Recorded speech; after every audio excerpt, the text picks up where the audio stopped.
Hi, good morning. This is Komal Chaudhary. I welcome to all at the YouTube channel GS 365. आज का session हमारा current affairs का रहने वाला है, जहां हम डिस्कस करेंगे इम्पोर्टेंट MCQs के फॉर्मेट में अपनी current affairs with static part, और समझेंगे कि न्यूज़ एनालिसिस क्या कहता है। ठीक है, हमने पैटर्न चेंज किया है। पहले हम करते थे news analysis static part, but फिर क्वेरी ये आ रही थी कि भैया हम ये नहीं समझ पाते हैं कि क्वेश्चन किस तरीके से आएगा। जीएस तो पढ़ ली, लेकिन क्वेश्चन फॉर्मेट, उस इन्फॉर्मेशन का यूज हम क्वेश्चन के रूप में कैसे करें। तो उस प्रॉब्लम को देखते हुए हमने क्या किया है कि हमने अब एमसीक्यूज के फॉर्मेट में करंट अफेयर्स हम डिस्कस करना स्टार्ट किया है, जहां हम पहले दिखाएंगे कि क्वेश्चन किस तरीके से आपके सामने आएगा। राइट, तो फर्स्ट क्वेश्चन हमारा है कौन सा बेटा, कि लिथियम आयन बैटरियों के संदर्भ में निम्नलिखित कथनों पर विचार कीजिए, कौन सा कथन सही है। लिथियम की उपस्थिति के कारण लिथियम आयन बैटरियां पारंपरिक लेड एसिड बैटरियों की तुलना में भारी होती हैं। ये वर्ड ध्यान रखेंगे यहाँ पे। इन्हें बार बार चार्ज और डिस्चार्ज करने पर इनके प्रदर्शन में ज्यादा कमी नहीं आती है। ठीक है, ऑप्शन हमारा है ऑप्शन ए केवल एक सही, केवल दो, केवल एक और दो, ना तो एक और ना ही दो। चार ऑप्शन में दिख रहे हैं। ठीक है, तो इंपॉर्टेंट चीज क्या है समझने की, कि जो लिथियम बैटरीज होती हैं वो भारी नहीं होती हैं। आपके फ़ोन की बैटरी लिथियम आयन बैटरी होती है, क्या वो भारी होती है? अगर लिथियम आयन बैटरी भारी होगी तो फ़ोन जैसे जो डिवाइसेस हैं उनका वेट बढ़ जाएगा। तो ये स्टेटमेंट क्या है, गलत हो गया, बैटरी हल्की होती है। ठीक है, दूसरा, इन्हें बार बार चार्ज और डिस्चार्ज करने पर इनके जो परफॉर्मेंस होता है, परफॉर्मेंस उसमें ज़्यादा गिरावट नहीं आती है। एक मिनट, है ना, परफॉर्मेंस में ज़्यादा गिरावट नहीं देखने को मिलती है, यानी हम कह सकते हैं कि ये स्टेटमेंट सही है। तो करेक्ट ऑप्शन क्या हो गया बेटा, करेक्ट ऑप्शन हमारा हो गया ऑप्शन बी, यानी कि ऑप्शन बी राइट आंसर हो गया। जब हम बात कर रहे हैं क्वेश्चन नंबर फर्स्ट की, बढ़ते हैं सेकंड क्वेश्चन की तरफ, देखते हैं सेकंड क्वेश्चन क्या कह रहा है। आते हैं सेकंड क्वेश्चन पे। सेकंड क्वेश्चन है, भारत में हॉल मार्किंग के संबंध में विचार कीजिए कि हॉल मार्किंग क्या है। ठीक है, और स्टेटमेंट क्या है, भारतीय मानक ब्यूरो की स्थापना BIS अधिनियम 2016 के तहत की गई है। केंद्रीय उपभोक्ता मंत्रालय मामले, खाद्य एवं सार्वजनिक वितरण मंत्रालय हॉल मार्किंग को नियंत्रित करता है। यानी कि दो स्टेटमेंट है, बताना है कि कौन सा स्टेटमेंट सही है और कौन सा स्टेटमेंट गलत है। राइट, तो ऑप्शन हमारा है केवल एक सही, केवल दो, एक और दो दोनों, ना तो एक और ना ही दो। तो पहले हम समझते हैं इस क्वेश्चन को अटेम्प्ट करने से पहले कि हॉल मार्किंग है क्या। तो बेसिकली जो कंज्यूमर है उसके संरक्षण के लिए जो कीमती धातु होती हैं, महंगी धातु होती हैं, लाइक सोना हो गया, चांदी हो गया, उनकी जो गुणवत्ता है, क्वालिटी है, उसकी जांच करने के लिए, उसकी शुद्धता को प्रमाणित करने के लिए एक प्रोसेस है, एक प्रक्रिया है, जिसे बोलते हैं हम hall marking. Simple clear point, यानी कि जो हमारी कीमती धातुएं होती हैं उनकी क्वालिटी को निश्चित करने के लिए एक प्रोसेस है जिसे बोलते हैं हम हॉल मार्किंग। तो पता चल गया आपको हॉल मार्किंग क्या होता है। ठीक है, जब हम बात करें किसके अंतर्गत आता है, तो बेटा ये आता है केंद्रीय उपभोक्ता मामले खाद्य सार्वजनिक वितरण मंत्रालय के तहत ये आता है, यानी कि ये स्टेटमेंट ठीक है। ठीक है, क्लियर पॉइंट है, यानी कि इस मंत्रालय के अंतर्गत आता है। BIS क्या है, BIS एक रेगुलेटरी बॉडी है, यानी कि एक विनियामक संस्थान है जो यह तय करती है कि इसके मानक क्या होंगे, किस तरीके से काम करना है। ठीक है, तो BIS जो संचालक, इसका जो काम करने का तरीका है, काम करती है, यह BIS अधिनियम 2016 के तहत काम करती है। यानी कि BIS एक अधिनियम है, इसका जो कब लाया गया था, 2016 में लाया गया था। इस अधिनियम के तहत यह काम करती है। ठीक है, संस्था है। राइट, नेक्स्ट क्वेश्चन मेरा आता है कि BIS की स्थापना कैसे हुई। BIS की स्थापना भारतीय मानक ब्यूरो, भारतीय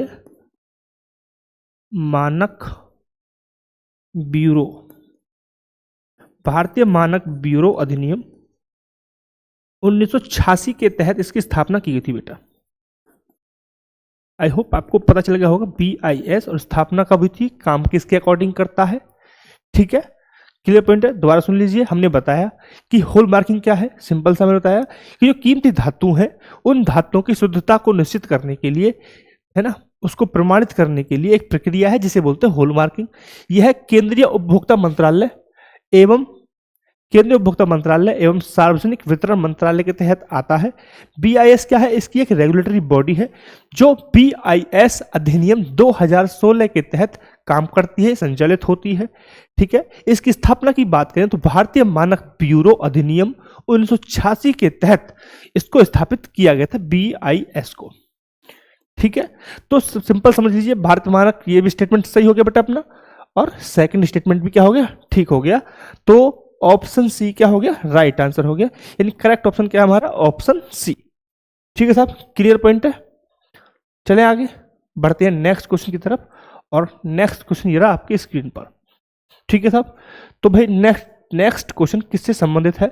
भारत में राजनीति के अपराधीकरण को संबोधित करने के उपायों के रूप में निम्नलिखितों पर विचार कीजिए। यानी कि जो क्वेश्चन का डायमेंशन है, जो ओरिएंटेशन है, वो किससे संबंधित है? राजनीति के अपराधीकरण को लेकर। राइट। लिली थॉमस बनाम भारत संघ 2013 के निर्णय में दोषी विधायकों को तत्काल अयोग्य घोषित करने का आदेश दिया गया था। फर्स्ट स्टेटमेंट है। सेकंड क्या है? जन प्रतिनिधित्व अधिनियम 1951 यानी कि RPA act, representative people of act, कम से कम 2 वर्ष की सजा पाए विधायकों को रिहाई के बाद 6 वर्ष की अवधि के लिए अयोग्य घोषित करता है। ऑप्शन है केवल 1, केवल 2, 1 और 2, ना तो 1 और 2। कौन सा कथन सही है ये बताना है। ठीक है, तो मेरा जो क्वेश्चन है, सबसे पहले हमारे लिए वर्ड आया कि राजनीति के अपराधीकरण को लेकर बताइए, राजनीति के अपराधीकरण को समझाइए। ठीक है, मुझे बताइए राजनीतिक अपराधीकरण से आप क्या समझते हैं। तो सिंपल, हम जब बात कर रहे हैं राजनीतिक अपराधीकरण को लेकर, तो आप समझिए कि विधानमंडलों में जो रिप्रेजेंटेटिव होते हैं, वैसे व्यक्ति, आपराधिक पृष्ठभूमि वाले व्यक्तियों की संख्या बढ़ती जा रही है। यानी कि जो हमारे MP और MLAs हैं, उनकी पृष्ठभूमि, उनका जो बैकग्राउंड है, कहीं ना कहीं वह आपराधिक घटनाओं से जुड़े हुए हैं। ठीक है, उनकी उपस्थिति बढ़ती जा रही है। इसी के कारण यह न्यूज में है, और क्या है, क्वेश्चन आपके सामने बना है। ठीक, तो जब हम बात कर रहे हैं विधायी सुधार, जब हम देख रहा कि जन प्रतिनिधित्व अधिनियम और कुछ सर्वोच्च न्यायालय के निर्णय, जिनके द्वारा इन सुधारों को, इनके लिए सुधार किए जाने के लिए सुधार किए गए। सर्वोच्च न्यायालय अपने निर्णयों के माध्यम से गाइडलाइंस देता है। जन प्रतिनिधित्व अधिनियम, जैसे कि एक यहाँ पर दिया हुआ है, 2 वर्ष की सजा पाए व्यक्ति को 6 वर्ष तक क्या है, क्या करना है, अयोग्य घोषित करना है। इनके माध्यम से जो राजनीतिक के अपराधीकरण को सुधार की व्यवस्था की गई है। इससे क्या प्रभाव पड़ेगा? इससे हम देखेंगे कि लोकतंत्र में पारदर्शिता आएगी। साथ ही साथ जो चुनावी संस्थान है, जैसे इलेक्शन कमीशन हो गया, उसमें लोगों के विश्वास को कहीं ना कहीं मजबूती मिलेगी जब हम इन चीज़ों को अपनाएंगे, जो सर्वोच्च न्यायालय की गाइडलाइंस हो गई, या फिर हम बात करें जन प्रतिनिधित्व अधिनियम जैसे प्रावधान। ठीक है, तो पहला केस यहाँ मैं जिक्र करूंगा, जिसका यहाँ पे मेंशन है क्वेश्चन में, lily Thomas case, lily Thomas बनाम भारत संघ 2013 का ये डिसीजन था। ठीक है, क्लियर, जिसमें ये कहा गया है कि जो दोषी विधायक हैं उन्हें तत्काल रूप से अयोग्य घोषित किया जाना चाहिए। ये स्टेटमेंट बेटा ठीक है। ठीक है, ये स्टेटमेंट बिल्कुल करेक्ट है। राइट। इसके संबंध में हम एक और कुछ और भी क्वेश्चन है, कुछ और भी सर्वोच्च न्यायालय के डिसीजंस हैं, जिन्हें हम यहाँ पे रिकॉल कर सकते हैं, याद रख सकते हैं for the exam purpose. Right. तो नेक्स्ट मैं कोट करना चाहूंगा, union of India versus association for democratic reforms 2002 यानी 2002 का ये केस है। इसमें सर्वोच्च न्यायालय का कहना था कि मतदाताओं को उम्मीदवारों की पृष्ठभूमि जानने का मौलिक अधिकार है। यानी कि यूनियन ऑफ इंडिया भारत संघ बनाम एसोसिएशन फॉर डेमोक्रेटिक रिफॉर्म्स 2002 का केस था। इस केस में सर्वोच्च न्यायालय का कहना था कि मतदाताओं को अपने उम्मीदवारों की पृष्ठभूमि जानने का मौलिक अधिकार है, यानी कि फंडामेंटल राइट बना दिया था।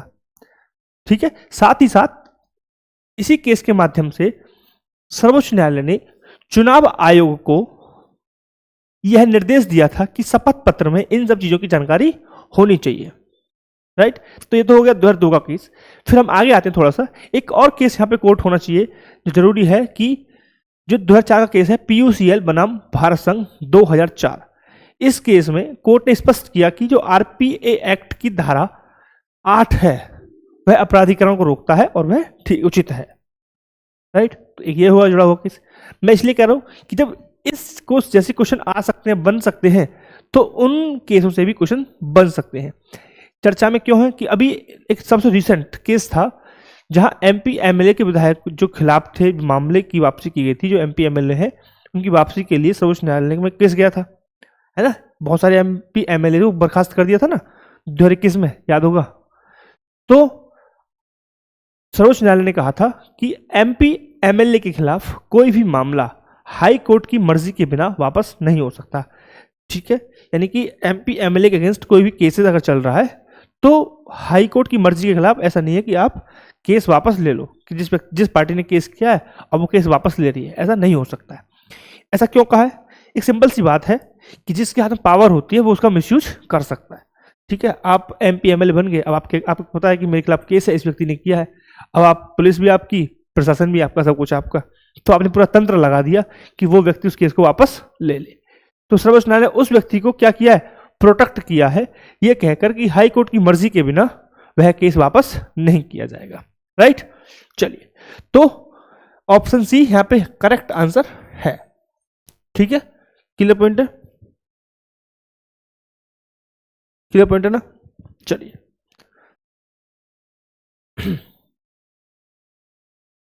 नेक्स्ट क्वेश्चन क्या है? नेक्स्ट हमारा क्वेश्चन है, हाल ही में भारत में विकसित मैथेडियनोन, एक मिनट,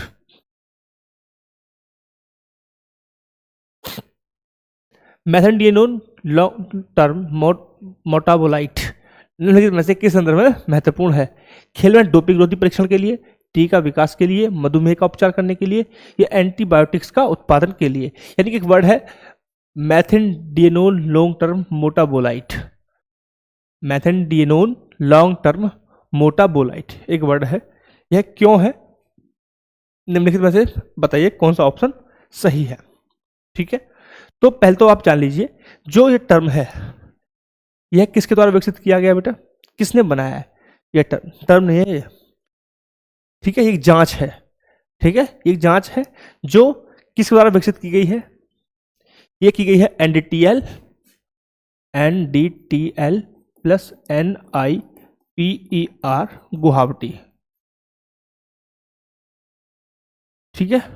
क्लियर पॉइंट, दो संस्थानों मिलकर इस टेस्ट को डेवलप किया है और यह टेस्ट करती है बेटा खेलों में डोपिंग से संबंधित जो जांच होती है उसके लिए इसे किया गया है। तो यानी कि ऑप्शन ए करेक्ट है, बट थोड़ा सा और जानने की जरूरत है इसको, ठीक है। तो एनडीटीएल के द्वारा इसको डेवलप किया गया है, ठीक है। Clear point. एंड ये क्या है? एक एजुकेशन संस्थान है, 2008 में इसको स्थापित किया गया था, इसी तरीके से इसे भी 2008 में स्थापित किया गया है, ठीक है। ये इसके सहयोग से चल रही है ना, सहयोग से किया गया है, सहयोग के लिए MOU साइन है इनके बीच। क्लियर पॉइंट है? क्लियर। जो एनडीटीएल है इसके फुल फॉर्म लिखिए नेशनल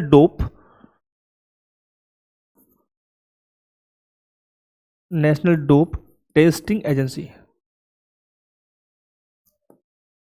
अब तो आपको पता ही चल गया होगा कि ये किसके लिए है, नेशनल डोप टेस्टिंग एजेंसी। और यह जो संस्थान है क्या करती है? इस टेस्ट से क्या होगा बेटा? ये रेस्ट्रिक्टेड जो होते हैं, रेस्ट्रिक्टेड यानी कि जो प्रोहिबिटेड है, जो प्रतिबंधित है स्टेरॉइड,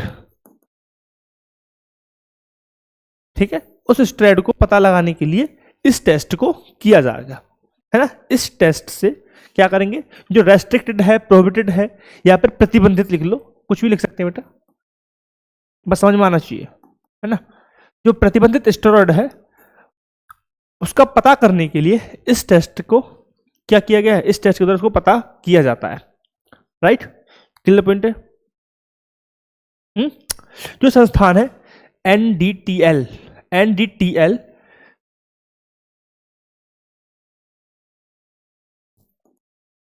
किस मंत्रालय के अंतर्गत आता है बताइए कोई?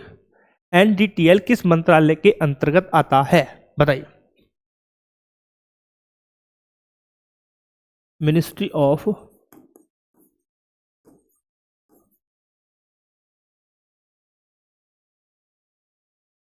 Ministry of youth affairs and sports.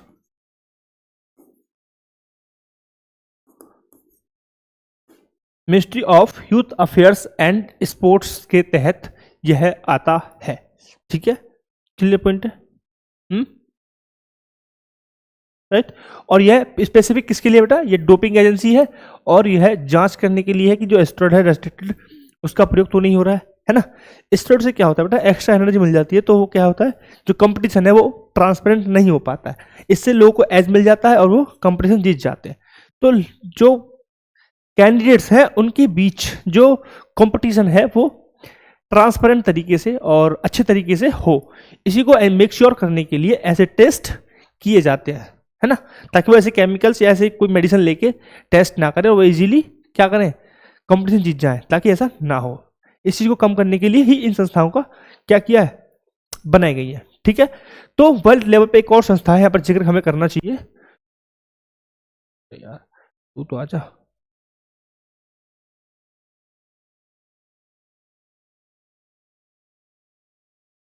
चलो लिखते हैं अभी। यहाँ पे हम एक संस्था का जिक्र करेंगे, वाडा, WADA। यहाँ हमें इस संस्था का जिक्र भी हमें करना होगा, वाडा, world anti doping agency, world anti doping agency. ठीक था, यानी कि विश्व स्तर पर एक संस्था है जो इसी काम को करती है जो हमारा NDTL करता है। ये नेशनल लेवल पर करता है और ये विश्व स्तर पर, वर्ल्ड लेवल पर यह करता है। अगर बात करें इसकी स्थापना की, तो बेटा इसकी स्थापना हुई है 1999 में इसकी स्थापना हुई थी। और अगर मैं हेडक्वार्टर की बात करूं तो इसको हेडक्वार्टर है मॉन्ट्रियल में। ये कहां पड़ता है? ये पड़ता है कनाडा में। ठीक है, कनाडा में यह पड़ता है। हम इस संस्था को भी याद रखेंगे। और यह मैं जैसे बताया कि यह एक अंतर्राष्ट्रीय स्तर का संगठन है और यह राष्ट्रीय स्तर का संगठन है। ठीक है साहब, क्लियर पॉइंट है। चलो, थोड़ा करेक्ट ऑप्शन क्या है हमारा? करेक्ट ऑप्शन क्या है? तो करेक्ट ऑप्शन हमारा ए हो गया, ये आपको पहले बता दिया था। राइट, चलिए बढ़ते हैं नेक्स्ट क्वेश्चन की तरफ। नेक्स्ट क्वेश्चन हमारा ये रहा, आइए। निम्नलिखित में से कौन सा कथन अशोधित जन्म दर है का सबसे अच्छा वर्णन करता है? निम्नलिखित में से कौन सा विकल्प अशोधित जन्म दर यानी CBR का क्या करता है, बताता है कि कौन सी डेफिनेशन CBR से रिलेटेड है, यानी कौन सा वर्ड है जो CBR को रिप्रेजेंट कर रहा है। यानी कि बेसिक क्वेश्चन है कि CBR की डेफिनेशन क्या है। चलो पढ़िए ऑप्शन कौन सा करेक्ट है जरा बताइए। CBR है ना, CBR, CRUID, क्रूड बर्थ, एक मिनट,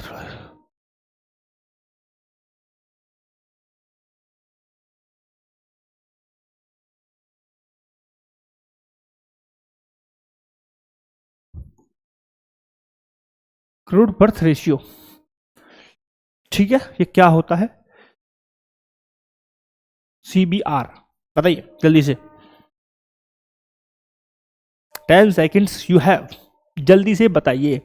साइड हो जाता हूं ताकि आप इजीली पढ़ पाए स्क्रीन पर, बताइए।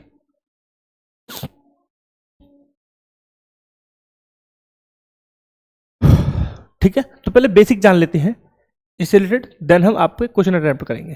तो बेटा SRS के द्वारा एक रिपोर्ट जारी की जाती है, SRS के द्वारा एक रिपोर्ट जारी की जाती है जो किससे रिलेटेड होती है, जो CBR से रिलेटेड होती है।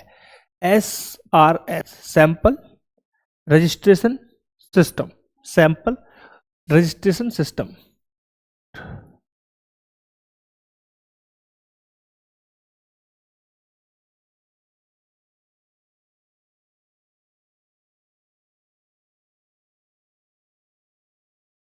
ठीक है, ये क्या करता है, एक रिपोर्ट जारी करेगा जो किससे रिलेटेड होगी, CBR से रिलेटेड एक रिपोर्ट जारी करता है। ठीक है साहब, क्लियर पॉइंट है। चलिए अब बात करते हैं CBR होता क्या है। तो फर्स्ट ऑप्शन हमारा क्या है, किसी जनसंख्या के प्रति 1000 पुरुषों पर महिलाओं की संख्या क्या है, तो बेटा सिंपल सी बात है, यह किसकी डेफिनेशन है? यह लिंग अनुपात की डेफिनेशन है। किसकी है? लिंग अनुपात की डेफिनेशन है। आप याद रखेंगे किसकी डेफिनेशन है? लिंग अनुपात की डेफिनेशन ये है। नेक्स्ट क्या है? एक वर्ष में प्रति 1000 लोगों पर होने वाली मौतों की संख्या। तो ये क्या है बेटा? ये CDR है। क्या है? CDR यानी कि अशोधित death rate, crude death rate. Clear point है?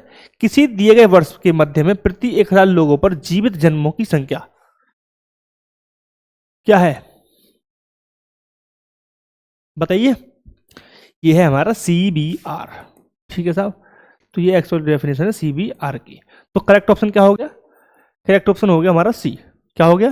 करेक्ट ऑप्शन हमारा हो गया C। ये किसकी डेफिनेशन है भाई? लास्ट वाली। प्रति 1000 जीवित जन्मों पर एक नवजात शिशु के 5 वर्ष की आयु तक पहुंचने से पहले मर जाने की संभावना, इसे क्या बोलते हैं? U5MR की डेफिनेशन है बेटा ये।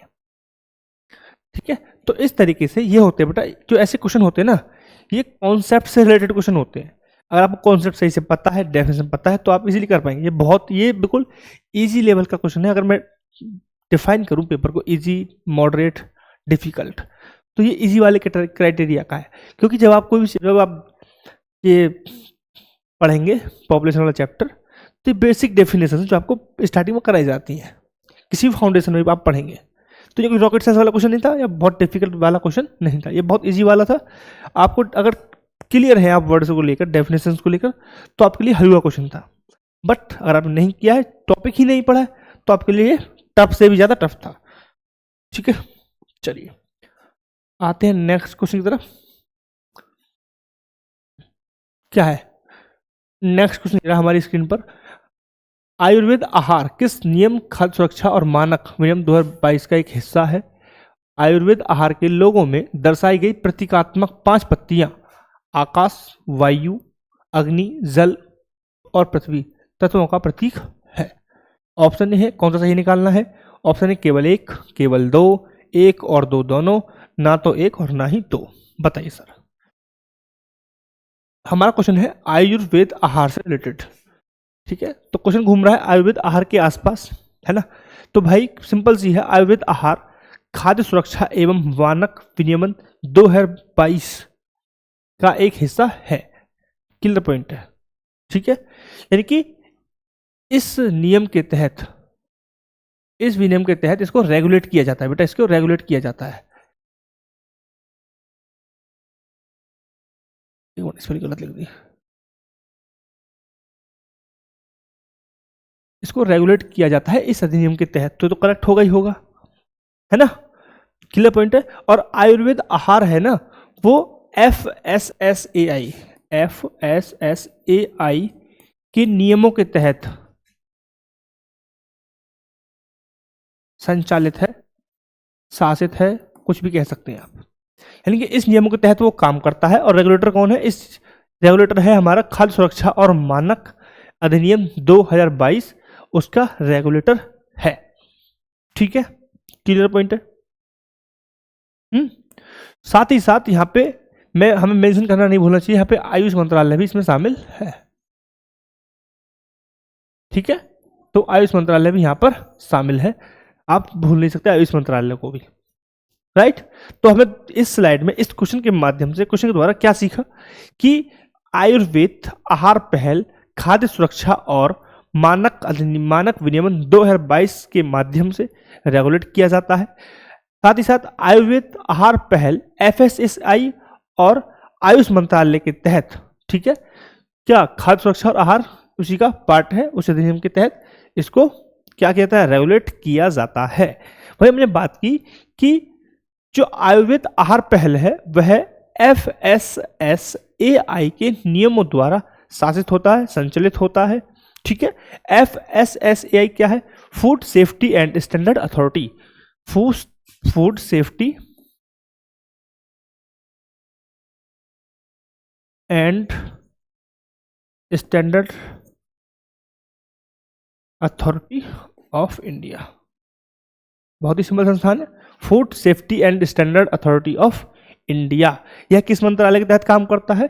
तो यह मिनिस्ट्री ऑफ, बताओ कोई कौन है? मिनिस्ट्री ऑफ, बता दीजिए किस संस्थान के अंदर काम करता है, जल्दी बताइए। अरे यार सिंपल है, health and family welfare, health से रिलेटेड काम करो तो हेल्थ से याद रखो ना, हेल्थ एंड फैमिली, सही नहीं है, हेल्थ एंड फैमिली वेलफेयर, इस मंत्रालय के तहत यह काम करता है। हेडक्वार्टर कहाँ पे इसका बताइए, हेडक्वार्टर कहाँ पे है? न्यू दिल्ली। कहाँ पे होगा? न्यू दिल्ली में है। डन, पता चल गया?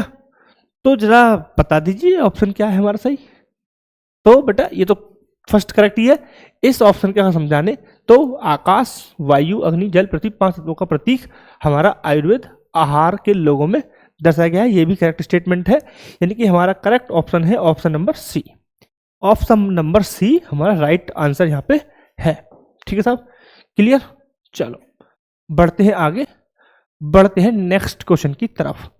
नेक्स्ट क्वेश्चन हमारा है कि हाल ही में कोयला और लिग्नाइट, हाल ही में कोयला और लिग्नाइट के लिए स्टार रेटिंग पुरस्कार समारोह में अनावरण किया गया अर्था क्या है?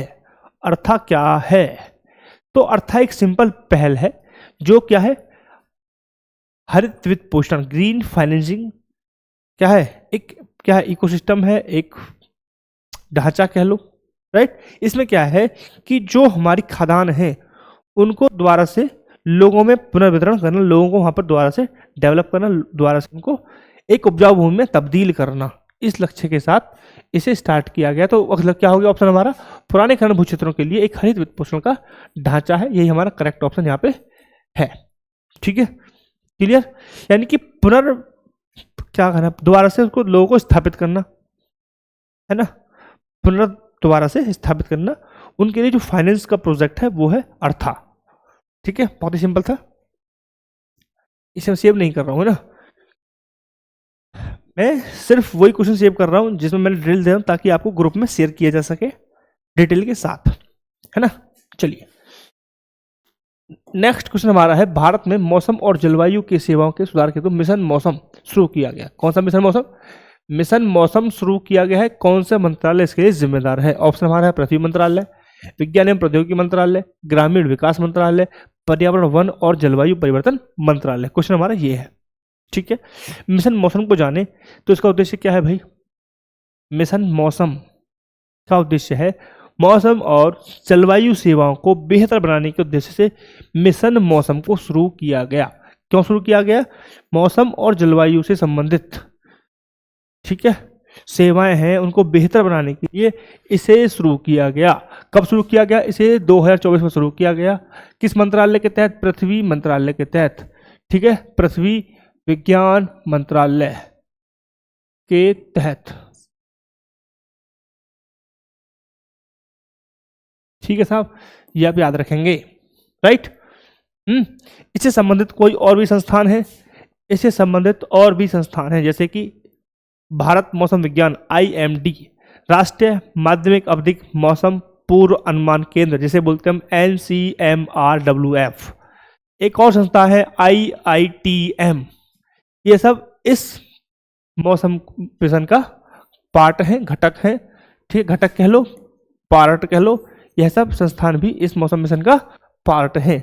तो भाई क्या आंसर हो गया हमारा करेक्ट ऑप्शन? पृथ्वी मंत्रालय, पृथ्वी विज्ञान मंत्रालय, यानी कि ऑप्शन ए हमारा क्या हो गया? करेक्ट आंसर है। Clear point? क्लियर है?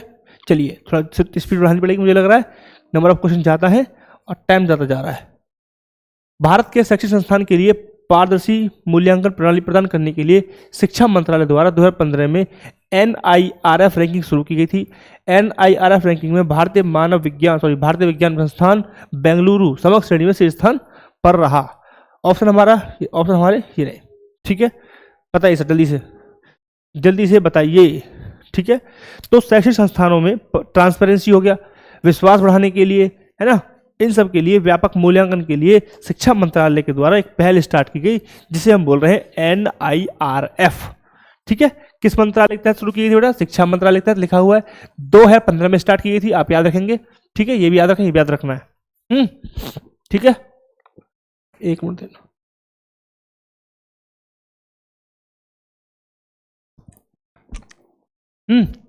ठीक है,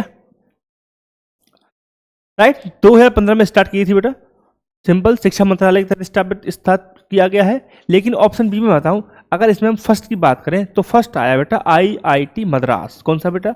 आईआईटी मद्रास से फर्स्ट आया है। तो ऑप्शन बी ये हमारा होता था गलत स्टेटमेंट, और करेक्ट आंसर हमारा होता है ऑप्शन ए, राइट आंसर।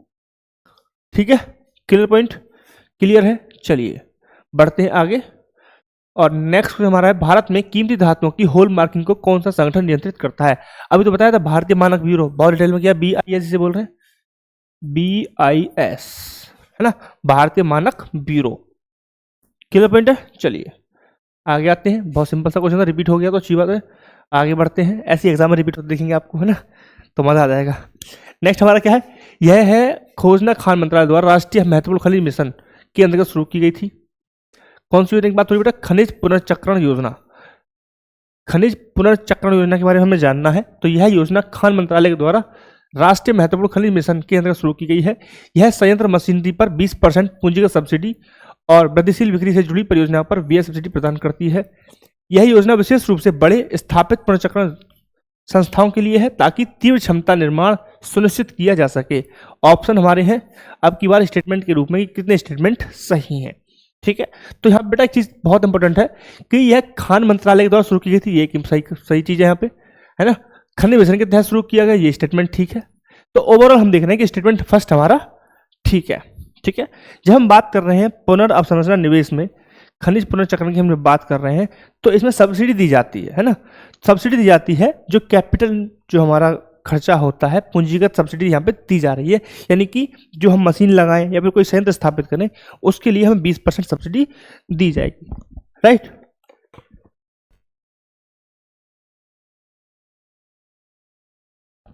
ठीक है, तो 20% सब्सिडी दी जाएगी, यानी कि हम ये कह सकते हैं कि भाई हमारा स्टेटमेंट सेकंड भी यहाँ पे ठीक है। ठीक है, स्टेटमेंट सेकंड। अब आइए, यह योजना विशेष रूप से बड़े स्थापित पुनर्चक्रण संस्थानों के लिए दी गई है, नहीं बेटा, ये सभी को लिए है, स्टार्टअप्स को भी यहाँ पे शामिल किया गया है ना, स्टार्टअप्स को भी शामिल किया गया है, और छोटे और बड़े सभी के लिए यहाँ पे है। तो सेकंड स्टेटमेंट हमारा ठीक हो गलत हो जाता है, तो केवल 2 स्टेटमेंट यहाँ पे हमें ठीक दिखते हैं, यानी कि ऑप्शन क्या है हमारा, बी करेक्ट यहाँ पे है। कौन सा ऑप्शन करेक्ट है? ऑप्शन बी यहाँ पे हमें करेक्ट दिखाई दे रहा है। ठीक है, क्लियर पॉइंट है। चलिए आगे आते हैं नेक्स्ट क्वेश्चन की तरफ। नेक्स्ट क्वेश्चन हमारा बहुत इंपॉर्टेंट है, हिस्ट्री से जुड़ा हुआ क्वेश्चन है ना। तो करंट के साथ साथ आपको देखने को मिलेगा इतिहास के क्वेश्चन। ये भी हमारा नेशनल एजुकेशन पॉलिसी की तरह हो गया है कि आपको दिखेंगे IIT में आर्ट्स के स्टूडेंट, है ना, मैथ पढ़ने वाले बच्चे पढ़ेंगे साथ के साथ हिस्ट्री, ऐसे ही करंट अफेयर के साथ साथ आप देखेंगे इतिहास के क्वेश्चन। तो हो गया ना नेशनल एजुकेशन पॉलिसी 2020 की तरह, है ना। तो देखते हैं क्वेश्चन क्या कह रहा है, निम्नलिखित युग्मों पर विचार कीजिए। आंदोलन पार्टी और संस्थापक के और विचारक के रूप में यहाँ पर दिया हुआ है, यानी एक तरफ आपको दी गई है पार्टीज, दूसरी तरफ दी गई है उनके संस्थापक या फिर विचारक कौन कौन से लोग हैं। फर्स्ट हमारा है आत्मसम्मान पार्टी। ठीक है, आत्मसम्मान पार्टी के सामने लिखा हुआ है AV नारायण स्वामी पेरियार, बिल्कुल सही है, बिल्कुल सही है। तो जो आत्मसम्मान आंदोलन था उसके जो संस्थापक हैं वह पेरियार जो जी है, उन्हें हम, उनका नाम है V रामास्वामी, उन्हें हम पेरियार जी के नाम से भी जानते हैं। और 1925 में इन्हें समाज में प्रचलित जो जातिगत व्यवस्थाएं थी या फिर धार्मिक रूढ़िवादिता थी उससे जुड़े हुए थे, उससे जुड़ा हुआ ये आंदोलन था। यहाँ पे ये स्टेट हमें ठीक दिख रहा है ना, समझ गए कि जो आत्मसम्मान आंदोलन है उससे जुड़े हुए थे EV रामास्वामी, जिसे हम पेरियार भी कहते हैं। यह आंदोलन बेटा 1925 में हुआ था, है ना। कब हुआ था? 1925 में लिख सकते हैं आप चाहे तो यह आंदोलन 1925 में हुआ था। क्यों हुआ था? कि जो समाज में जातिगत व्यवस्था थी और धार्मिक रूढ़िवादिता थी उससे संबंधित यह आंदोलन था। ठीक है, नेक्स्ट हमारा है न्याय पार्टी। न्याय पार्टी में इयोथी दास, न्याय पार्टी जुड़े हुए कौन है? इयोथी दास। तो ये हमारा स्टेटमेंट। सो नेक्स्ट हमारा है जस्टिस पार्टी। कौन सी बेटा? जस्टिस पार्टी, जिसे आप न्याय पार्टी भी कह रहे हैं। जस्टिस पार्टी संस्थापक कौन थे? TM नायर, थेगरप्पा चेट्टी, C नेट्सा, है ना। तो हम यहां पर देख रहे हैं जो इयोथी दास थे, इयोथी थास वो इससे जुड़े हुए नहीं थे, इससे जुड़े हुए नहीं थे। हालांकि यह जाति विरोधी कार्यकर्ता के रूप में उपस्थित रहते थे, बट यह इस संस्था से जुड़े हुए नहीं थे। अच्छा ये बताइए, जो जस्टिस पार्टी है, जस्टिस पार्टी को हम एक और नाम से जानते हैं, इंडियन लिबरेशन फेडरेशन। क्या? इंडियन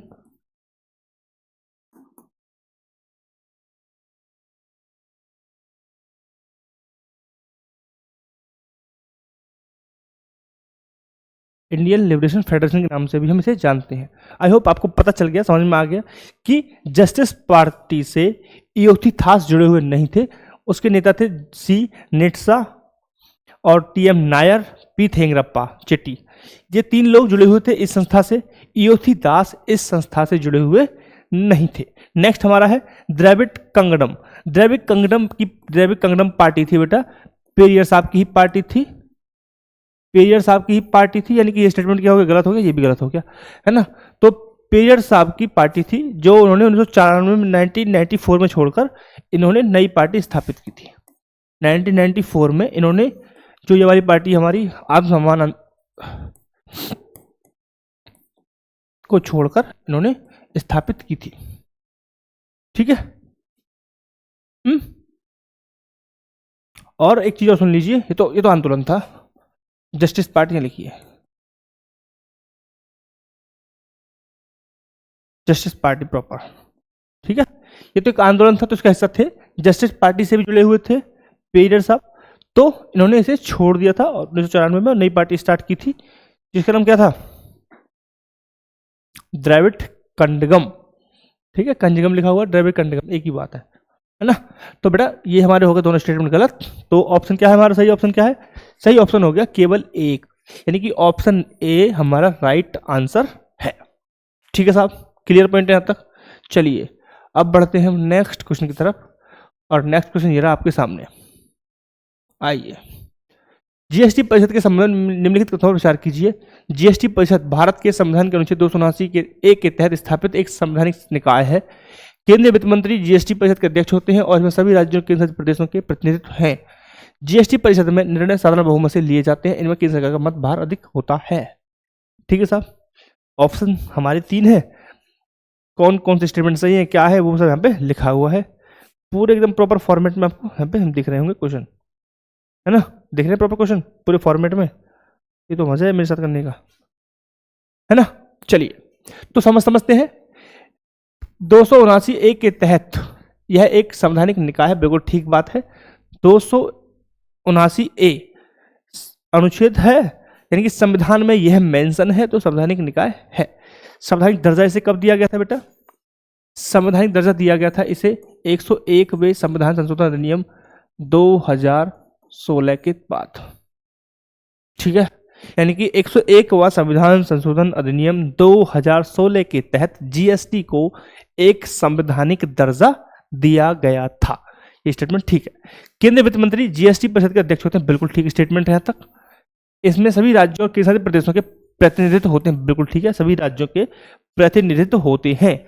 और केंद्र सरकार का जो वित्त मंत्री है वह इसका अध्यक्ष होता है, सिंपल सी बात है। नेक्स्ट हमारा है जीएसटी परिषद में निर्णय साधारण बहुमत से लेते हैं। यही चक्कर खराब है बेटा, 3/4 बहुमत से लिए जाते हैं। कितने से? 3/4 बहुमत से डिसीजन लिए जाते हैं। हालांकि केंद्र सरकार विधेयक भार अधिक है, मतभार अधिक है, ये ठीक है।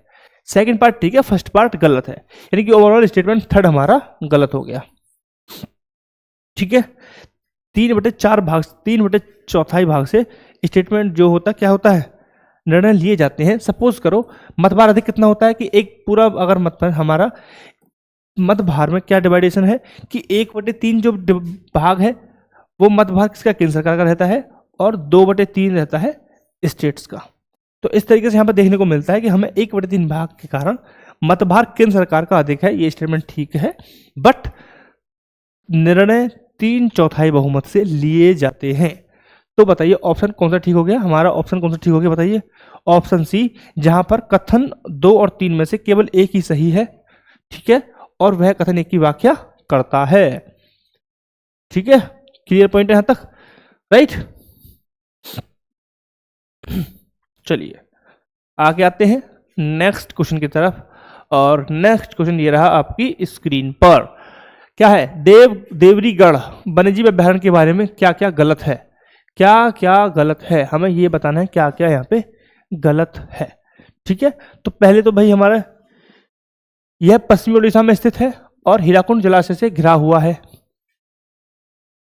नेक्स्ट क्या है, स्वतंत्र सेनानी वीर सुरेंद्र के प्रवास स्थल के रूप में इसका ऐतिहासिक महत्व है। यह अभ्यारण्य अपने अद्वितीय अभ्यारण्य अभयचर आवास के लिए जाना जाता है और भारतीय बाइसन का घर है। इसे हाल ही में पर्यावरण जल मंत्रालय द्वारा बाघ अभ्यारण्य घोषित किया गया है। तो बेटा इसका करेक्ट ऑप्शन क्या है हमारा, बताइए। बताइए सर, क्या क्या करेक्ट ऑप्शन है। ठीक है, चलो पहले हम जानते हैं देवरीगढ़ वन्य जीव अभ्यारण्य के बारे में। तो पश्चिमी उड़ीसा में स्थित है, बिल्कुल सही स्टेटमेंट है बेटा, ये यहाँ पे ठीक है। यह हीराकुंड जलाशय से घिरा हुआ, ये भी ठीक है। स्वतंत्र सेनानी वीर सुरेंद्र भाई के साई के प्रवास स्थल के रूप में इसका ऐतिहासिक महत्व है, ये भी यहाँ पे ठीक है। यह अभ्यारण्य अपने अद्वितीय अभयचर आवास के लिए जाना जाता है, ये भी यहाँ पे स्टेटमेंट ठीक है। हाल ही में पर्यावरण वन और जलवायु परिवर्तन मंत्रालय द्वारा इसे बाघ अभ्यारण्य घोषित किया गया है, ये स्टेटमेंट गलत है। बाघ अभ्यारण्य घोषित किया गया है बट किसके द्वारा, NTCA के द्वारा घोषित किया गया, ना कि पर्यावरण वन एवं जलवायु परिवर्तन मंत्रालय के तहत। ठीक है, समझ में आ गया। यानी कि सिंपल सी बात है कि भाई मेरे बाघ अभ्यारण्य घोषित कर दिया गया है बट NTCA के द्वारा, नेशनल टाइगर कंजर्वेशन अथॉरिटी, है ना, इसे वाइल्ड लाइफ प्रोटेक्शन एक्ट 1972 के तहत इसको स्थापित किया गया था 2005 में। पर्यावरण वन एवं परिवर्तन मंत्रालय के तहत ही इसको क्या क्या स्थापित किया गया था NTCA को, वो हम डिस्कस कर चुके हैं पीछे भी। ठीक है, तो करेक्ट ऑप्शन क्या हो गया बेटा हमारा, ऑप्शन हमारा डी हो गया, क्योंकि यहाँ पे हमें गलत निकालना था बेटा, है ना, गलत चेक करना था, सही यहाँ पे नहीं था, गलत चेक करना था। यानी कि ऊपर वाले 3 स्टेटमेंट इस देवरीगढ़ अभ्यारण्य के बारे में करेक्ट है और ये स्टेटमेंट इस बारे में गलत है। ठीक है, क्लियर पॉइंट है। चलिए आगे आते हैं। नेक्स्ट क्वेश्चन हमारा क्या है, आइए सूडान के बारे में जानेंगे। सूडान के बारे में, लो जी, अब तो मुझे पक्का भरोसा हो गया कि हम नेशनल एजुकेशन पॉलिसी वाली कगार पे चल रहे हैं। इंटरनेशनल रिलेशन का क्वेश्चन देख लो, मैपिंग से। उत्तर पूर्वी अफ्रीका में एक स्थलबद्ध देश है, इसकी राजधानी खार्तूम है। श्वेत नदी और नील नदियां मिलती हैं।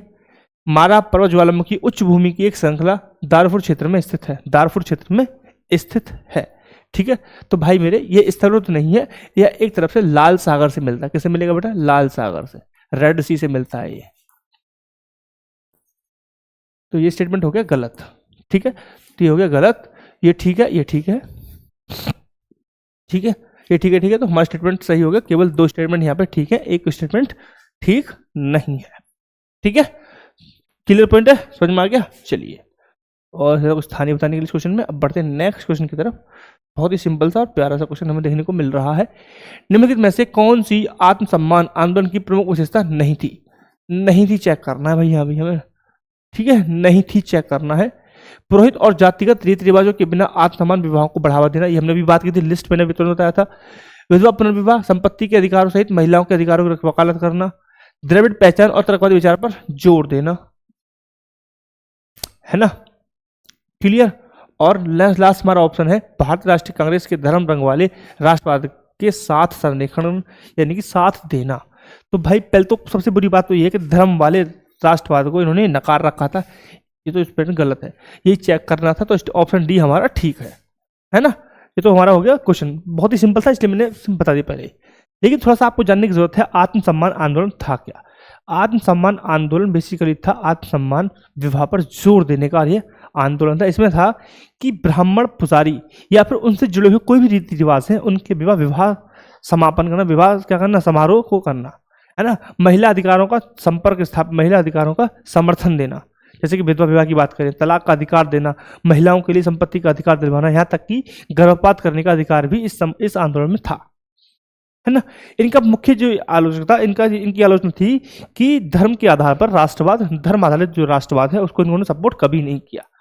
ठीक है, यानी कि राष्ट्रवाद के उस वाले स्वरूप को जो पेरियार जी चलाते थे, धार्मिक, जिसका हिंदू में सुधार, हिंदू जुड़ा जो आंदोलन था, उसमें ये हमेशा उसके क्या रहे, एक आलोचक के रूप में रहे। इसी वजह से ये पेरियार जी से अलग हुई बात में। धर्म रजित राष्ट्रवाद, ठीक है, तो यहाँ से मैच नहीं खाता इसलिए ये गलत स्टेटमेंट हो गया। सॉरी, ये मैच नहीं खाता था, और यहाँ पे कह रहा है ये सपोर्ट करने की बात कर रहा है, यहाँ पे सपोर्ट की बात कर रहा है, जबकि ये क्या कहते हैं, आलोचक थे। ठीक है, मेरा मैंने गलत मार्क कर दिया है अभी। आइए नेक्स्ट क्वेश्चन देखते हैं। नेक्स्ट क्या है, इस अब देवरीगढ़ फिर से आ गया है। यह बयान एक सफल समुदाय नेतृत्व वाला एक संरक्षण मॉडल है जिसमें परिवारों का स्वैच्छिक पुनर्वास शामिल था। यहाँ पर लगभग 400 परिवारों को द्वारा से पुनर्वास किया जा रहा है। ये स्टेटमेंट यहाँ पे ठीक है। यह अपने उभयचर आवास के लिए जाना जाता है जिसमें जंगल, घास के मैदान और आर्द्रभूमि शामिल है। ठीक है, इसमें आर्द्रभूमि भी शामिल है, जंगल भी है, घास के मैदान भी है और आर्द्रभूमि भी है, तीनों चीजें यहाँ पे शामिल है। और यहाँ पे जो आर्द्रभूमि है वो हीराकुंड आर्द्रभूमि है। कौन सी बेटा, हीराकुंड आर्द्रभूमि। उसके बारे में हम थोड़ा सा भी जानेंगे भी, हीराकुंड आर्द्रभूमि इससे जुड़ी हुई है ना, या लिखा हुआ भी लो। हीराकुंड आर्द्रभूमि जो अभ्यारण्य के पारिस्थितिकी तंत्र का हिस्सा एक रामसर स्थल है। बिल्कुल स्टेटमेंट करेक्ट है यहाँ पे। ठीक है, तो इसका करेक्ट ऑप्शन हमारा दिख रहा है हमें ऑप्शन नंबर 3 कि तीनों ही यहाँ पे स्टेटमेंट क्या है, ठीक है, ये भी ठीक है, ये भी ठीक है, ये भी ठीक है। क्लियर पॉइंट है। पढ़ चुके हैं हम पीछे पूरा देवरीगढ़ के बारे में, तो यहाँ पे मैं दोबारा से नहीं बता रहा हूँ, राइट। चलिए आगे देखते हैं। नेक्स्ट क्वेश्चन क्या है हमारा, नेक्स्ट क्वेश्चन ये है बेटा कि महत्वपूर्ण खनिज पुनर्चक्रण के लिए हाल ही में स्वीकृत प्रोत्साहन योजना का उद्देश्य पुनर्चक्रण सुनिश्चित करने के लिए घरेलू पुनर्चक्रण पारिस्थितिकी तंत्र बनाना है। अपशिष्ट पदार्थ निम्नलिखित में से कौन से कचरा पात्र फीड स्टॉक है, यानी कि फीड स्टॉक के रूप में कौन सी चीजें हैं जो जिन्हें हम फीड स्टॉक कहते हैं। तो ऐसा कचरा जैसे कि ई कचरा हो गया, लिथियम आयन बैटरी होंगे, स्क्रैप हो गए, जिनका जीवन काल समाप्त हो चुका है, जैसे कि वाहनों से निकले हुए बैटरी हो गए, है ना, उन सब के जो कन्वर्टर्स होते हैं वो सब क्या है, वो सब पार्ट है ई स्टॉक के, सॉरी फीड स्टॉक के। लेकिन अगर इसी में से कोई भी ऐसा है जो औद्योगिक स्लैग में वापस से क्या हो सकता है, यूज हो सकता है, उसका मूल्यवान है, तो उसका मूल्य है, वह शामिल हो सकता है वापस से, तो भाई उसे फीड स्टॉक कैटेगरी में हम नहीं रख सकते, है ना। फीड स्टॉक यानी कि वेस्ट, अगर उसका दोबारा से यूज हो सकता है तो वह फीड स्टॉक में नहीं आएगा। तो इसमें कौन कौन शामिल है, ई कचरा, लिथियम आयन बैटरी, जीवन काल समाप्त हो चुके वाहनों से उत्पन्न कन्वर्टर, ठीक है, इस्पात निर्माण से औद्योगिक स्लैग, इस्पात निर्माण से औद्योगिक स्लैग ये यहाँ पे नहीं है। मैंने क्या बताया कि जो चीजें औद्योगिक स्लैग में यूज हो सकती हैं वह फीड स्टॉक में हम उसे शामिल नहीं करेंगे। ठीक है, तो औद्योगिक स्लैग में इस्पात निर्माण से जो निर्माण हो रहा है वो इसमें शामिल नहीं होगा, यानी कि फोर्थ स्टेटमेंट यहाँ पे ठीक नहीं है। तो करेक्ट ऑप्शन क्या हो गया, 1 2 3, ऑप्शन ए हमारा यहाँ पे करेक्ट हो गया। ठीक है साहब, क्लियर पॉइंट है। चलिए देखते हैं नेक्स्ट क्वेश्चन क्या है हमारा। अरे यार ऊपर ऐसे नंबरिंग हो रही है, वो ऊपर नीचे हो गया है ना, वो 28 था ना क्वेश्चन, लास्ट क्वेश्चन पहले आ गया। चलो कोई नहीं, आ जा भाई। करतारपुर गलियारा जो हाल में बाढ़ के कारण चर्चा में बना हुआ है भारत में, एक मिनट,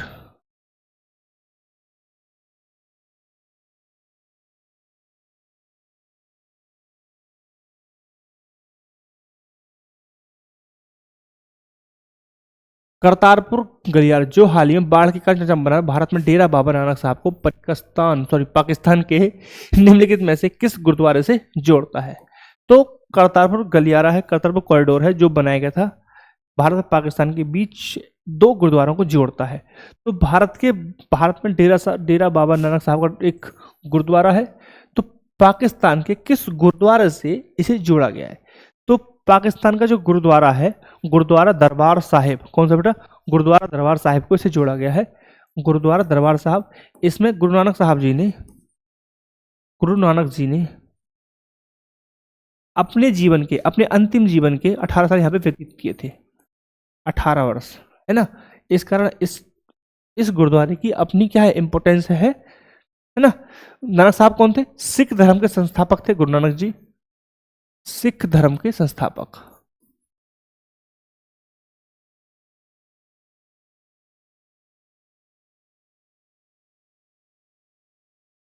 वो यहाँ पर रहे थे, 18 साल उन्होंने दिए थे। और अभी ये चर्चा में क्यों है, क्योंकि रावी नदी में बाढ़ के कारण यह करतारपुर जलमग्न है पूरी तरीके से। रावी नदी में बाढ़ आ गई, आप सभी को पता है कितना जानमाल का खतरा वहां पे हुआ है ना। आप सब न्यूज में देख रहे होंगे, भरपार न्यूज भरी पड़ी है, बहुत ही दुखद वो घटना है ना, रावी नदी के कारण यह, लेकिन अभी जलमग्न है। तो आप सभी को न्यूज एज ए स्टूडेंट आप सभी को पता होना चाहिए करतारपुर गलियारे को लेकर भी। ठीक है साहब, चलते हैं नेक्स्ट क्वेश्चन की तरफ, आते हैं नेक्स्ट क्वेश्चन। पेरियार ई स्वामी द्वारा शुरू किया गया आत्मसम्मान आंदोलन निम्नलिखित में से किस समाज सुधार के विचारों से प्रभावित था? ठीक है, किस समाज सुधार के विचारों से प्रभावित था? तो भाई हम पहले आप समझिए कि जो हमने बात की थी अभी, आत्मसम्मान जो था हमारा आत्मसम्मान आंदोलन, उसका कोर थीम क्या था? कोर थीम था महिलाओं को सम्मान दिलाना और समाज की जाति व्यवस्था को क्या करना, उसके चुनौतियों का था, है ना, आत्मसम्मान। तो भाई ऐसे विचारक जो इन विचारों से मेल खाते हैं, उन विचारकों से सिंपल सी बात है, वो क्या करेंगे, आत्मसम्मान जो आंदोलन था वो से जुड़ जाएंगे। तो ज्योतिराव फूले, डॉक्टर भीमराव अम्बेडकर, अयोध्यादास, राजा राम मोहन राय, तो ये भी जाति व्यवस्था जुड़े हुए हैं, ये भी जाति व्यवस्था से, ये भी जाति व्यवस्था से, है ना। राजा राम मोहन राय जाति व्यवस्था से जुड़े हुए नहीं थे, ठीक है, जातिगत व्यवस्थाओं को लेकर ही इनका ये आंदोलन था। तो राजा राम मोहन राय उससे जुड़े हुए नहीं थे, राजा राम मोहन जुड़े हुए थे सती प्रथा, है ना, यानी राजा राम मोहन राय वो जुड़े हुए थे हिंदुओं में सुधार के लिए। लेकिन ये स्पेसिफिक बात कर रहे हैं, जब हम बात कर रहे हैं आत्मसम्मान आंदोलन, तो वह बात करता है जातिगत व्यवस्था को लेकर, ठीक है, तो उनमें अंतर है ना। तो हिंदू सुधार में जैसे कि क्या हो गया, सती प्रथा हो गई, है ना, मूर्ति पूजा हो गई, महिलाओं की शिक्षा से रिलेटेड बात हो गई। तो राजा राम मोहन राय इन चीज़ों से जुड़े हुए थे और ये जुड़े हुए थे जातिगत व्यवस्थाओं से, है ना। तो करेक्ट ऑप्शन क्या हो गया बेटा, 1 2 3, यानी कि ऑप्शन ए हमारा करेक्ट यहाँ पे हमें देखने को मिल रहा है, यानी ऑप्शन ए क्या हो गया, करेक्ट हो गया, है ना। चलिए नेक्स्ट क्वेश्चन देखते हैं। नेक्स्ट हमारा क्वेश्चन क्या है, ये आपकी स्क्रीन पर, भारत की पश्चिमी तट पूर्वी तट की तुलना में संकरा है, इसकी विशेषता डेल्टाओं की बजाय मुहाना है। पश्चिमी घाट तट के बहुत करीब स्थित है, जिसके परिणाम स्वरूप छोटी तीव्र गति से बहने वाली नदियां तीव्र ढाल वाली होती हैं, जो डेल्टा बनाने के लिए पर्याप्त तलछट नहीं लाती हैं। ठीक है साहब, क्लियर है। तो ऑप्शन हमारा है कथन 1 और 2 दोनों सही है, कथन 2 1 की सही व्याख्या करता है, कथन 1 और 2 दोनों सही है लेकिन व्याख्या नहीं करता है, कथन 1 सही है लेकिन दोनों गलत है और दोनों कथन गलत है। तो बेटा सिंपल सी बात है, पश्चिमी जो तट है, पश्चिमी तट है, वह पूर्वी तट की तुलना में संकरा है, बिल्कुल सही बात है, बहुत ही संकरा है, नैरो है वो वहाँ पर। और इसकी विशेषता है कि इसकी कारण ही नैरो है, इसकी कारण वहाँ पर डेल्टा नहीं बनता है, वहाँ पर एस्चुरीज बनती हैं, है ना, वही रीजन है ना, क्लियर। दूसरा, पश्चिमी घाट पश्चिमी तट के बहुत समीप है, इस कारण वहाँ पर नदियाँ छोटी नदियाँ होती हैं और छोटी नदियाँ होने के कारण उनके अंदर जो सेडिमेंट्स होते हैं, जो मलबा होता है, उसकी मात्रा कम होती है, जिस कारण वह वहाँ पर तलछट जमाव नहीं हो पाता है और डेल्टे का निर्माण नहीं हो पाता है, क्लियर। तो ऑप्शन ए, स्टेटमेंट ए और बी दोनों ही ठीक है और कथन की सही व्याख्या भी करता है। अर्थात हम ये कह सकते हैं कि हमारा ऑप्शन नंबर ए यहाँ पर करेक्ट है, ऑप्शन ए यहाँ पर करेक्ट है, ठीक है। चलिए आगे बढ़ते हैं, नेक्स्ट क्वेश्चन की तरफ चलते हैं। नेक्स्ट क्वेश्चन हमारा है कि सूती वस्त्र उद्योग के संबंध में निम्न कथनों पर विचार कीजिए।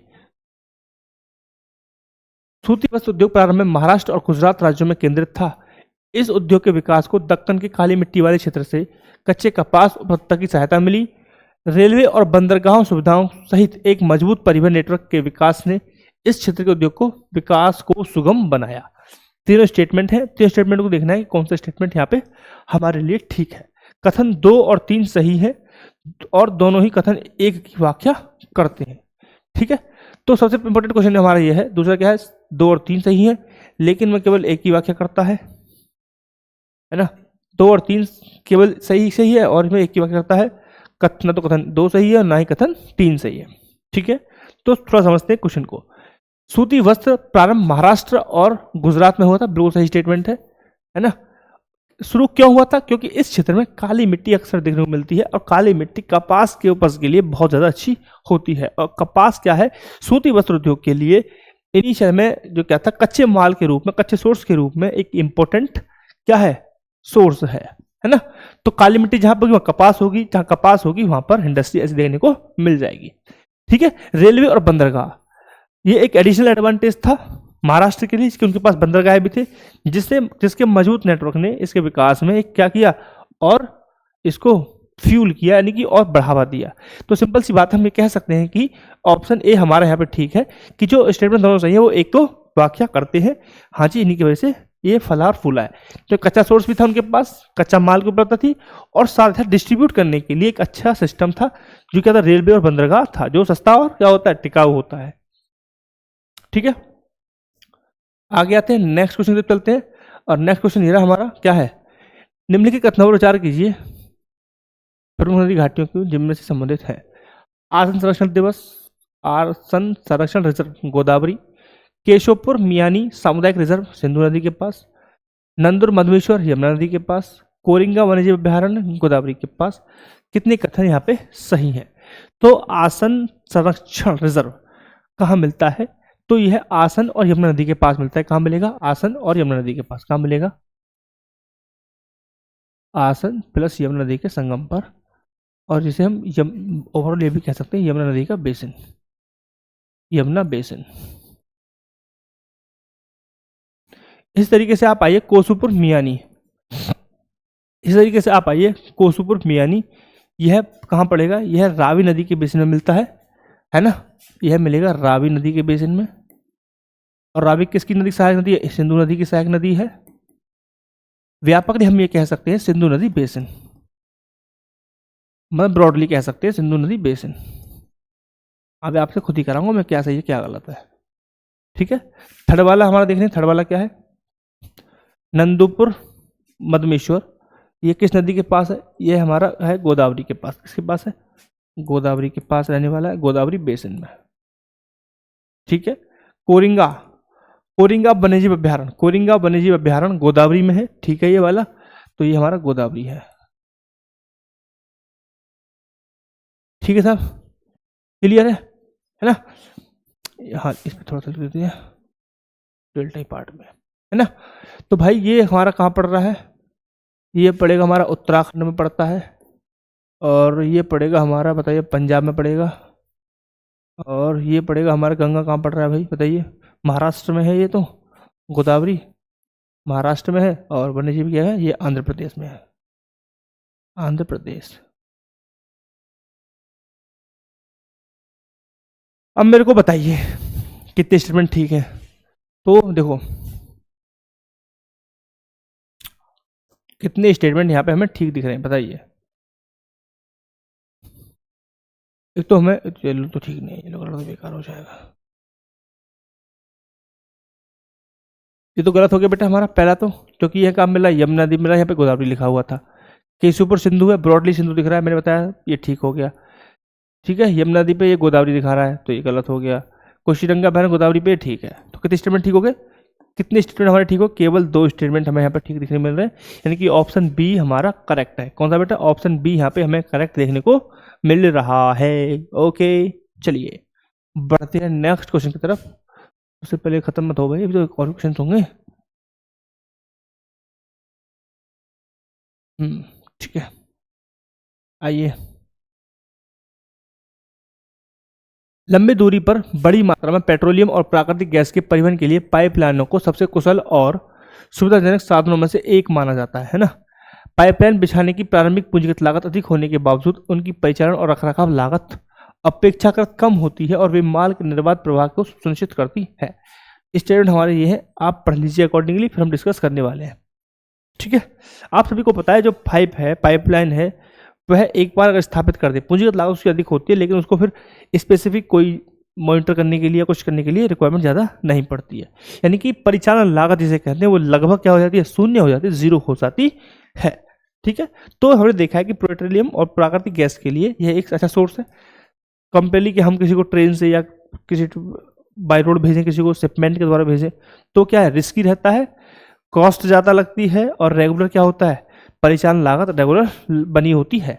इसलिए ये क्या है? यह एक सस्ता और टिकाऊ है, और साथ ही साथ क्या है? इसकी परिचालन लागत कम होती है, रखरखाव लागत भी कम होती है। तो स्टेटमेंट 1 और सेकंड दोनों ही ठीक है। तो कथन हमारा कौन सा है? कथन 1 और 2 दोनों सही है, और कथन 2 1 की सही व्याख्या करता है। ये हमारा करेक्ट ऑप्शन है, क्योंकि यह प्रारंभ में बिछाने की जो लागत है वो अधिक होने के बावजूद भी हम देखते हैं कि परिचालन लागत कम है। ठीक है साहब, चलिए आगे बढ़ते हैं नेक्स्ट क्वेश्चन की तरफ। और ये हमारा नेक्स्ट क्वेश्चन यार हमारा बहुत ही सिंपल सा है कि हुगली क्षेत्र किसके लिए फेमस है? पेट्रोकेमिकल परिसर, हीरा कटाई के लिए। मुंबई पुणे क्षेत्र खनिज संपदा आधारित भारी धातु कर्म।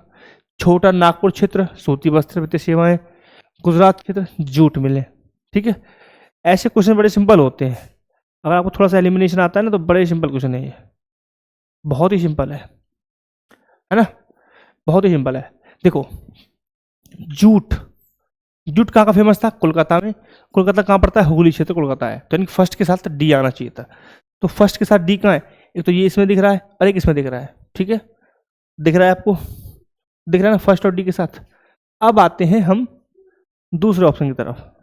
मुंबई क्यों फेमस है? अभी हमने बात की थी, कपास के लिए, सूती वस्त्र के लिए, बंदरगाहों के लिए, है ना, है ना।